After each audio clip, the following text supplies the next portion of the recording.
Minister, across Cavan Monaghan there are 7 post offices set to close, and of course as a minister you have a responsibility to ensure viability. But I think with our post office the most important reason really should be the social conscience and the social fabric of our communities. In those particular areas you're talking about and going to most hard hit and affect the elderly and the most vulnerable.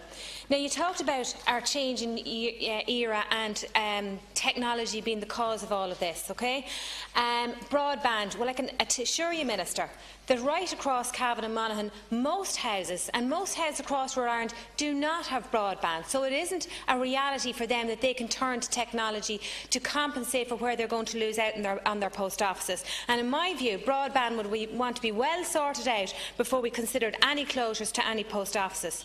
Ministers, the towns that you're talking about and the villages that you're talking about withdrawing post offices and forcing them to close are towns that have already lost their banks, towns that have no ATM, towns that have perhaps seen closures of Garda stations, and this may be the last financial institution standing in those towns and villages.